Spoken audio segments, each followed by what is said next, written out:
আসসালামু আলাইকুম। আজকে আমি আপনাদের মাঝে পরিচয় করিয়ে দিব আমার এক বড় ভাই, যদিও আমার ইউনিভার্সিটির জুনিয়র। তো ওনার নাম হচ্ছে নাজমুল হুদা। তো আজকে শুনবো ওনার জাপানে আসার কাহিনী বা গল্প। তো নাজমুল ভাই, আপনি জাপানে কিভাবে আসলেন কাইন্ডলি শর্ট করে যদি বলতেন, তাহলে দেখা যাচ্ছে যারা নতুন জাপানে আসতে চায় তাদের জন্য অনেক উপকার হতো। আসসালামু আলাইকুম, আশা করি সবাই ভালো আছেন। আমার নাম মোহাম্মদ নাজমুল হুদা অ্যান্ড আমি বিগত 2 বছর যাবৎ জাপানে আছি। অ্যান্ড ফার্স্টে আমি ল্যাঙ্গুয়েজ স্কুলে আসি, ল্যাঙ্গুয়েজ স্কুলে একজন স্টুডেন্ট হিসাবে ল্যাঙ্গুয়েজ প্রোগ্রামে আসি। দেন ওইখানে 1.5 বছর ল্যাঙ্গুয়েজ কোর্সে পড়াশোনা করি। তারপর এইটা এখন ইউনিভার্সিটিতে পড়াশোনা করতেছি, Kobe university of welfare. Subject হচ্ছে বিজনেস ডেটা ম্যানেজমেন্ট। আমরা দুইজন যদি একই ইউনিভার্সিটিতে, ভাই হচ্ছে আমার 1 ইয়ার সিনিয়র। আচ্ছা ভাইয়া, ওকে, থ্যাংক ইউ, ধন্যবাদ। তো এখানে মেন বিষয়টা হচ্ছে আপনি যে ইউনিভার্সিটিতে ভর্তি হয়েছেন, তাই না? আপনি প্রথমত নিহঙ্গ গাক্য বা ল্যাঙ্গুয়েজ স্কুল শেষ করার পর এখানে ভর্তি হয়েছেন। তো ভর্তি হওয়ার জন্য আপনার রিকোয়ারমেন্ট কি কি লাগছে? সো রিকোয়ারমেন্ট হচ্ছে first of all N2 level, ওরা হচ্ছে N2 লেভেলের এক্সাম নেয়। আর মেনলি হচ্ছে N2 লেভেলটা হচ্ছে মানে হ্যাঁ, ইউনিভার্সিটিতে ভর্তি হতে চাইলে অবশ্যই N2 লাগবে। N2 ছাড়া স্কলারশিপের যে বিষয়টা থাকে সেটাও পাওয়া যাবে না, বা ইউনিভার্সিটিতে পড়াশোনা করা সম্ভব না, এটাই তো না? হ্যাঁ। আচ্ছা, তো জাপানে যারা আসতে চাচ্ছে বাংলাদেশ থেকে, তো তাদের মেইন প্রশ্নটা হচ্ছে জাপানে আসলে যেতে কত টাকা খরচ হয়? আপনার কত টাকা খরচ হয়েছিল? সো আমার হচ্ছে ব্যাংক স্টেটমেন্ট। জাপানে আসার ক্ষেত্রে মূলত ভিসা পাওয়ার আগে একটা খরচ, মানে আপনার সার্টিফিকেট অফ এলিজিবিলিটি যেটা বলে আর কি, এটা পাওয়ার আগে একটা খরচ আর এটা পাওয়ার পরে একটা খরচ। সো এটা পাওয়ার আগে পার্সন টু পার্সন খরচটা ভেরি করে। লাইক আপনি যখন স্কাইপি টেস্ট দিবেন, স্কাইপি টেস্টে যখন আপনি পাস করবেন, তখন আপনার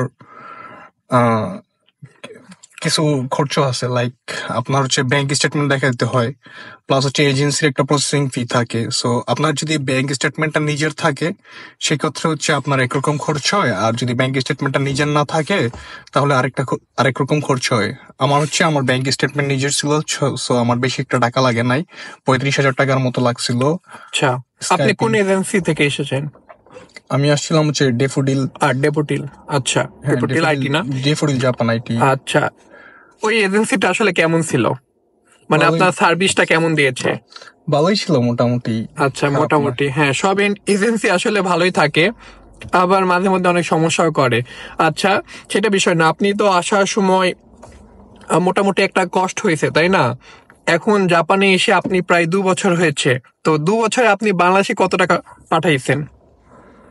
এটা আসলে পার্সন টু পার্সন ভেরি করে। আমার এক একজনের লাইফ স্ট্যান্ডার্ড এক এক রকম থাকে। সো আমার যদি একটু লাইফ এক্সপেন্স বেশি, যেহেতু আমি জব করছি, ইনকাম করছি, প্লাস আমার কথা হচ্ছে আমি জাপানে আসছি, পড়াশোনা করব, খরচ করব, লাইফটাকে এনজয় করবো, এই হচ্ছে আমার বিষয়। আসলে এটাই একজন স্টুডেন্টের হওয়া দরকার। বাট বাংলাদেশ থেকে যারা জাপানে আসে বা ভাবে জাপানকে নিয়ে, মনে হয় যে জাপানে আসলে ওমানের মতো কাজের বিষয় আসছে, যে প্রচুর টাকা বাংলাদেশে পাঠাতে হবে বা এরকম কিছু। আসলে ভাই, আমরা পড়াশোনা করতে আসছি, পড়াশোনার পাশাপাশি জব করি, যে টাকা ইনকাম করি, হয় টিউশন ফি এক্সপেন্সিভ আছে, আর মোটামুটি সব টাকা আমরা চিল করে উড়াই আর কি। তো ভাই, মানে একবারে একটা সিক্রেট প্রশ্ন, হ্যাঁ, আসলে আপনি সঠিকটাই বলবেন, যে সবার একই প্রশ্ন, ভাই আপনি জাপানে থাকেন, কত টাকা ইনকাম করেন? আপনার মান্থলি ইনকাম কেমন? এটা অ্যাকচুয়ালি ভাই আসলে ডিপেন্ড করে। আপনি যদি ল্যাঙ্গুয়েজ স্কিল ভালো থাকে, জাপানে আসার পরে ফার্স্টে আপনি যদি একটা জব করেন, আপনি অলমোস্ট 1.5 লাখ টাকার আশেপাশে একটা স্যালারি মান্থলি পাইবেন। এন্ড যখন 2-3 মাস চলে যাবে, অনেকের ক্ষেত্রে 2-3 মাসও লাগে না যদি ল্যাঙ্গুয়েজ স্কিলটা। এই জন্য আমি বলবো যারা বাংলাদেশ থেকে জাপানে আসবেন, বাংলাদেশে থেকে যখন জাপান আসার ডিসিশনটা নেবেন, তখন আপনার মাইন্ড সেট আপ থাকতে হবে যে আমি বাংলাদেশ থেকে N4টা কমপ্লিট করে যাবো অ্যাটলিস্ট। কারণ মিয়ানমার, আমাদের পার্শ্ববর্তী দেশ মিয়ানমার, ওরা ওদের নিজ দেশ থেকে N3 কমপ্লিট করে দেন জাপানে এন্ট্রি নেয়। এন্ড ওদের ইনকাম, মিয়ানমার এন্ড ভিয়েতনামিস, ওদের ইনকাম মান্থলি 3 লাখ প্লাস। হ্যাঁ, ওরা বিশেষ করে মিয়ানমার যারা আছে, আমার সাথে অনেকগুলো ফ্রেন্ডরা আছে, তো মোটামুটি আমি দেখি তারা হচ্ছে ল্যাঙ্গুয়েজ লেভেল আমার সাথে পড়াশোনা করে নিচ্ছি, সবগুলো নিচ্ছি, ল্যাঙ্গুয়েজ লেভেল নিচ্ছি, অথচ আমি N2। তো নিচ্ছি, পড়াশোনা করতেছি, পাশ করবো, এটা কোনো সম্ভাবনাই নাই। তো এ ধরনের একটা বিষয়। বাট অধিকাংশ ইচি পাশ করার পর ইউনিভার্সিটিতে ঢুকছে, তো তাদের ল্যাঙ্গুয়েজ লেভেলটা মায়ানমার থেকে তারা এই বিষয়টা আসলে পড়াশোনা করে আসছে, এই জন্য তাদের জন্য অনেক সুবিধা। অথচ আমি N5 কোনোভাবে আমি পাশ করতেও পারি না, N5 করেই চলে আসছি জাপানে। তো এই জন্য জাপানে আসার প্রথমে কয়েক মাস আমাকে ভালোই ভোগান্তিতে ভুগতে হয়েছে, কারণ হচ্ছে জব পাই না, আবার সিনিয়র নাই, কে জবে সহকারী করাবে বা এ ধরনের অনেক কিছু।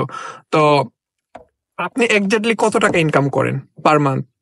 এটা আসলে মান টু মান বেরি করে। আচ্ছা, মানে Minimum কেমন? যদি বলি 2.5 থেকে 3 মধ্যে এটা বেরি করে আর কি। আচ্ছা, আপনি তো আমার সাথে যে জব করেন এখানে তো 1.5 লাখ টাকা পান, আপনার তো আরো 2টা জব আছে। এই তো ভাই বললাম যে না মানে আপনি তো সঠিকটা বললে আপনার কাছে কেউ টাকা চাইবে না ভাই। ভিডিওতে আপনার কোনো, আমার মিউচুয়ালে আপনার ফ্যামিলি কেউ নাই। so এটা অ্যাকচুয়ালি ডিপেন্ড করে 2.5 থেকে 5 লাখ থেকে স্টার্ট হয়, 3 এর আচ্ছা। মধ্যে এটা বেরি করে আর কি। 3 লাখ বা এরকমই তো হয়, তাই না? আচ্ছা, যারা এই বিষয়টা প্রশ্ন করছিলেন ভাই আমার ইনকাম কম, হ্যাঁ আমার ইনকাম আসলে কম, ওনার সাথে আসলে আমাকে তুলনা করলে হবে না, আমার ইনকাম একদমই কম। আমি চলাফেরা আসলে প্রতি মাস এর কাছ থেকে ওর কাছ থেকে ধার করে চলতে হয়। তো ভিডিওটা দেখার পরে আমার ইনকাম নিয়ে ওইরকম কেউ ভাববেন না, অর্ধেক ইনকাম, একদম অর্ধেক আমার, তো সিরিয়াসলি একদম অর্ধেক। আচ্ছা, ভালো বিষয়, আপনি যে ইউনিভার্সিটিতে পড়েন তাই না? জি।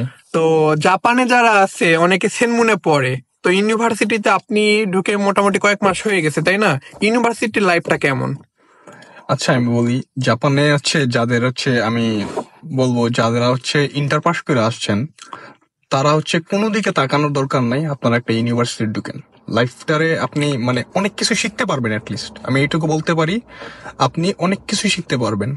আর যদি আপনি ল্যাঙ্গুয়েজ লেভেলটা N3 বা N2 তুলতে পারেন, তাইলে হচ্ছে জাপানে আপনার ফিউচার অনেক ভালো কিছু অপেক্ষা করতেছে। আপনি চোখ বন্ধ কইরা আপনি হচ্ছে ইউনিভার্সিটি ঢুকেন। আর আপনার যদি ইউনিভার্সিটির মানে ইনফরমেশন, কোনো ধরনের যে কোনো ধরনের ইনফরমেশন লাগে, ইসমাইল ভাই আছে, আমি আছি। আমরা আসলে আমাদের ইউনিভার্সিটি ঢুকার আগে মানে জাপানে আমি ঢুকার সাথে সাথে আমার ইন্টেনশন ছিল যে আমি ইউনিভার্সিটি ঢুকবো। সো এগুলো বিষয় নিয়ে অনেক ঘাটাঘাটি করছি, অনেক রিসার্চ করছি। সো ইউনিভার্সিটির ব্যাপারে যদি কারো হেল্প লাগে, feel free to knock Ismail ভাই। আমি আমার আইডি যদি মেনশন করা হয় তাহলে অবশ্যই মেনশন করে দেবো, ডেসক্রিপশনে দেওয়া থাকবে। আর আমি একদম 24 ঘন্টা ফ্রি থাকি। জাপানে আসছেন বা জাপান সম্পর্কে জানতে চান, এ ধরনের কোনো পার্সন থাকে ভাই, আজগবি কথাবার্তা বললে সমস্যা, বাট যদি ইম্পর্টেন্ট কোনো ইনফরমেশন আপনার লাগে অবশ্যই আমি 24 ঘন্টা অ্যাক্টিভ থাকি, এই জন্য আপনাকে আমি যখন তখন দিতে পারবো, কোনো সমস্যা নাই। তো ভাই আপনার কাছে আমার লাস্ট প্রশ্ন, যারা Sure. ইন্টার পাস করছে বর্তমানে বাইরে যাবে, মুভ করতে চাচ্ছে, তো তাদের জন্য জাপানটা কেমন হবে বলে মনে করেন? সো জাপান আসলে অনেক ভালো একটা কান্ট্রি, বাট আপনার হাতে যদি বেটার কোনো অপশন থাকে like Australia, Germany, Australian Germany যদি আপনি যাইতে পারেন তাহলে হচ্ছে আলহামদুলিল্লাহ। যদি আপনার থার্ড কোনো চয়েস থাকে সেটা আপনি জাপানকে অ্যাড করতে পারেন।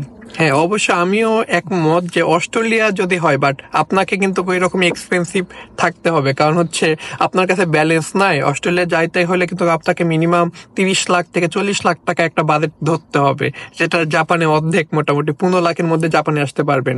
আমার And- কম লাগছে 10 লাখ। আচ্ছা 10 লাখ, আমার এজেন্সি একটু ভালো ছিল তো আমার 15 লাখ টাকা লেগে গেছে, এবং একটা স্কুলও দিয়েছিল, আসলে ভালো স্কুলে পড়ছিলাম বা থাকা খাওয়া সবকিছু মিলে একটা ভালো ইয়েতে ছিলাম, তো 15 লাখের মতো খরচ হয়েছে।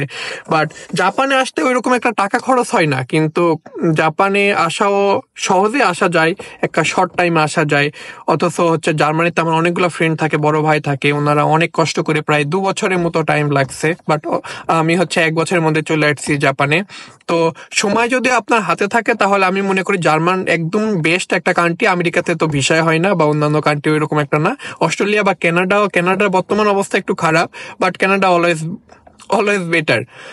থার্ড কান্ট্রি আমি এটাই বলবো যে জাপান আসলে থার্ড কান্ট্রির মধ্যে পড়ে, কারণ হচ্ছে জাপানে আপনি আহামরি একটা এক্সপেন্সিভ লাইফ লিড করতে পারবেন না, বাট মিডিয়াম, বাট বাংলাদেশের তুলনায় মেবি 500 গুণ ভালো।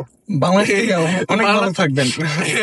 কিছুক্ষণ আগে তো আমি আর আপনি হিসাব করলাম যে আমরা 2 মিনিটে যে টাকা ইনকাম করি, 2 মিনিটে সেটা বাংলাদেশের 1 ঘন্টার মজুরির সমান। 2 মিনিটের ইনকাম আমাদের। তো এটা আসলে কাউকে আসলে তিরস্কার করার মতো কথা না, বাট এটাই হচ্ছে বাস্তব, আপনার মানতে হবে, এটাই বাস্তব। তো এই ধরনের আসলে আমাদের এখন থেকে আমি চিন্তা ভাবনা করেছি, যেহেতু বাংলাদেশে যারা জাপানে আসতে চাচ্ছেন এই ধরনের অনেকের মতামত দরকার। তো আমি নিয়মিত এই ধরনের অনেক ভিডিও বানাবো, যে আমার আসলে ফ্রেন্ড সার্কেল অনেক ছোট ভাই বড় ভাই, তো তাদের মতামত আসলে সবাই শেয়ার করলে দেখা যাচ্ছে আপনাদের জন্য একটা ডিসিশন নেওয়া সহজ হবে। তো ধন্যবাদ সবাইকে, আল্লাহ হাফেজ, আসসালামু আলাইকুম। আল্লাহ হাফেজ।